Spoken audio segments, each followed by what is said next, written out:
to talk about race. Why are people protesting? Why are people angry? Slavery ended 150 years ago. The civil rights movement was 60 years ago. Racial discrimination is illegal now. Heck, we even had a black president. So why are people still upset? We're going to go through history and we're going to look at some data and we're going to go quickly so this video doesn't get too long. So, hang on. These are two households in America. One is black, the other is white. Today, the average black household has 60% of the income of the average white household, but only 1/10 of the household wealth. Why does that matter? Well, household wealth helps send kids to school, helps launch small businesses, stabilizes loss of income, and helps families survive catastrophic events like divorce or unemployment. What's amazing about this number is that there are lots of extremely wealthy African Americans, movie stars, pop stars, 75% of the NBA, 70% of the NFL, Oprah, Tyler Perry, Ben Carson, Morgan Freeman, and there are a lot of extremely poor white families. Think of Appalachia and other parts of rural America. But even when we factor all that in, the average black household still has only 1/10 the wealth of the average white household. How did that happen? Well, here we go. What happened after we freed the slaves, after the Civil War ended? 9 states enacted vagrancy laws, making it a crime to not have a job. The law was applied only to black men. 8 of those states then allowed prisoners, the black men who'd just been arrested for not having a job, to be hired out to plantation owners with little or no pay going to the prisoners themselves. So, that's right, men who had been freed from the plantations found themselves right back on the plantations. Additional laws prohibited mischief and insulting gestures, which allowed more black men to be arrested and created a huge market for convict leasing. Working conditions for these leased convicts could be worse than slavery, because the plantation owner leasing the black prisoner had no long-term interest in his well-being. By the turn of the 20th century, every state in the South had mandated racial segregation by law, Jim Crow laws, which supported a social ostracism for blacks that extended to schools, churches, housing, jobs, restrooms, hotels and restaurants, hospitals, prisons, funeral homes, morgues, and cemeteries. White politicians competed with each other to be more strict and specific on segregation. For example, a law prohibiting blacks and whites from playing chess together. No interracial chess playing. That might lead to lawn darts. In 1896, the Supreme Court ruled that these Jim Crow laws were perfectly legal because they, quote, reflected customs and traditions and, quote, preserved public peace and good order. These laws stayed in place until 1954, when the idea of separate but equal was struck down in the ruling known as Brown versus Board of Education. So what happened next after Brown? Well, in 1956, the Southern Manifesto was signed by 101 out of 128 Congress members from the South, pledging to maintain Jim Crow by all means possible. 5 states passed nearly 50 new Jim Crow laws after 1954. Private whites-only schools, dubbed segregation academies, popped up all across the South, many of them Christian. But now widespread civil rights protests, combined with anti-war protests that were occasionally becoming violent, inspired the political rise of law and order rhetoric. Richard Nixon became the first candidate to campaign specifically on a platform of law and order.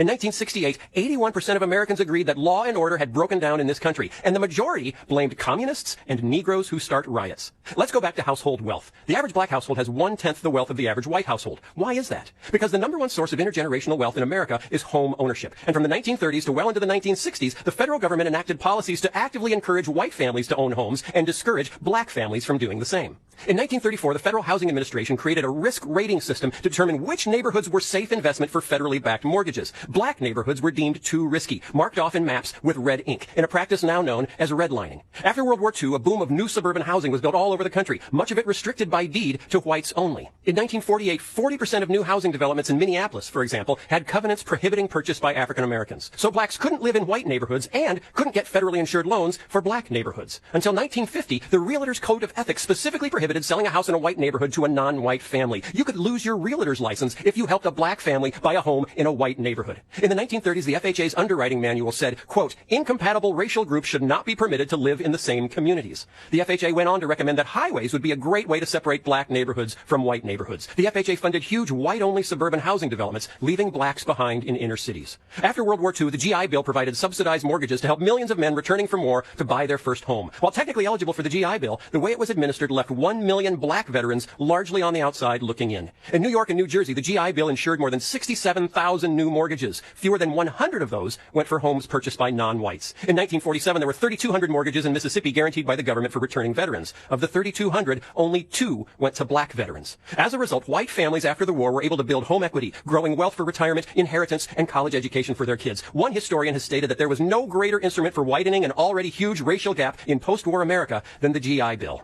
And then came the war on drugs. Inner-city blacks were extremely vulnerable economically. The overwhelming majority of African Americans in 1970 lacked college degrees and had grown up in fully segregated schools. In the second half of the 20th century, factories and manufacturing jobs moved to the suburbs. Black workers struggled to follow the jobs. They couldn't live in many of the new suburban developments. And as late as 1970, only 28% of black fathers had access to a car. When a white man in Cicero, Illinois, just outside Chicago, sublet an apartment to a black family, the white community rioted, setting fire to the apartment building and smashing windows until the National Guard had to intervene. The result of all of this. In 1970, 70% of African American men had good blue-collar jobs. By 1987, only 28% did. As unemployment skyrocketed in African American communities, so did drug use. As drug use increased, so did crime. A dynamic today that we see playing out in white rural communities hit hard by unemployment and opioid addiction. Throughout the 1970s, white America became increasingly concerned by images of black violence shown on TV and in magazines. Drugs were the problem. Drug dealers and drug users were the enemy. So we decided to treat the drug epidemic not as a health crisis, but as a crisis of criminality. And we militarized our response.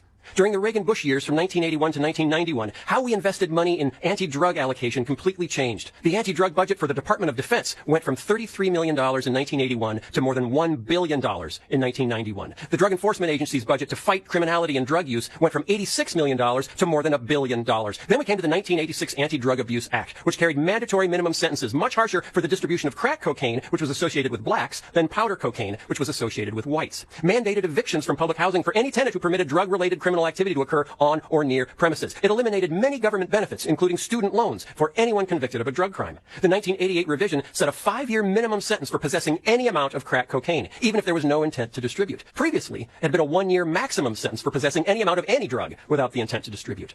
Now, it might seem like we're picking on Republicans, so now it's time to pick on some Democrats. During the Clinton presidency, the funding for public housing was cut by $17 billion. At the same time, the funding for prisons increased by $19 billion.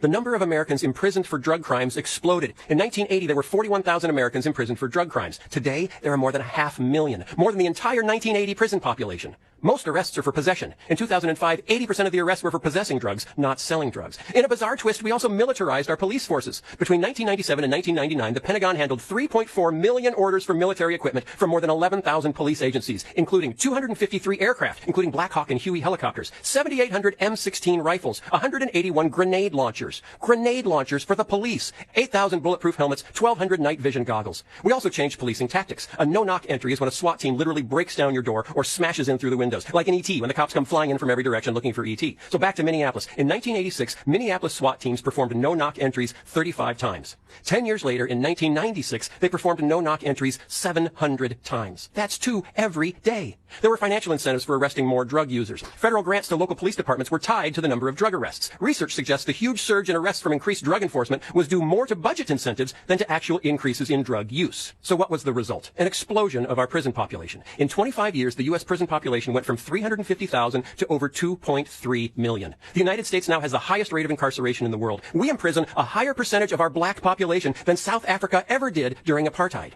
Data shows that the increased prison population was driven primarily by changes in sentencing policy. There was no visible connection between higher incarceration rates and higher violent crime rates. If you are a drug felon, you are barred from public housing. You are ineligible for food stamps. You're forced to check the box on employment applications marking yourself as a convicted felon. A criminal record has been shown to reduce the likelihood of getting a callback or job offer by as much as 50%. The negative impact of a criminal record for an African-American job applicant is twice as large as for a white applicant. In 2006, 1 in 106 white men was behind bars. For black men, it was 1 in 14. For black men between the age of 20 and 35, the age where families are built, it's 1 in 9. Overall, African Americans and white Americans use drugs at roughly the same rate, but the imprisonment rate of African Americans for drug charges is almost 6 times that of whites. It may be true that there isn't explicit racism in our legal system anymore, but it doesn't mean justice is blind. A law in Georgia permitted prosecutors to seek life imprisonment for a second drug offense. Over the period of the study, this law was used against 1% of white second-time offenders and 16% of black second-time offenders. As a result, 98% of prisoners serving life sentences under this law were black. Study. African-American youth in the U.S. make up 16% of all youth, but 28% of all juvenile arrests, 35% of youth sent to adult court instead of juvenile court, and 58% of youth admitted to adult state prison. Study. Blacks on the New Jersey Turnpike make up 15% of all drivers, but 42% of all stops by police and 73% of all arrests. Among all drivers stopped, white drivers were 2 times more likely than black drivers to be carrying drugs. Study. Volusia County, Florida. 5% of drivers were black or Latino, but 80% of drivers stopped were black or Latino. Study. Oakland, California. Black drivers are twice as likely as white drivers to be stopped and 3 times more likely to be searched. In Minneapolis, Philando Castile had been pulled over 49 times in 13 years, mostly for minor infractions.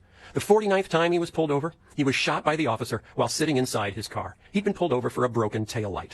Chuck Colson's organization, Prison Fellowship, recently organized a manifesto that was signed by evangelical leaders asserting that our over-reliance on incarceration fails to make us safer or restore the people in communities who have been harmed. Unconscious bias seeps into schools, too, as white teachers often assume black students are less intelligent than they actually are. A gifted student usually has to be recommended by a teacher to move to a gifted track. When a teacher is black, an equally gifted white and black student have comparable chances of being recommended. When the teacher is white, the black student's odds of being recommended are cut in half. Are white teachers racist? No. Are they affected by bias? Yes. And it affects black students every day. So where are we?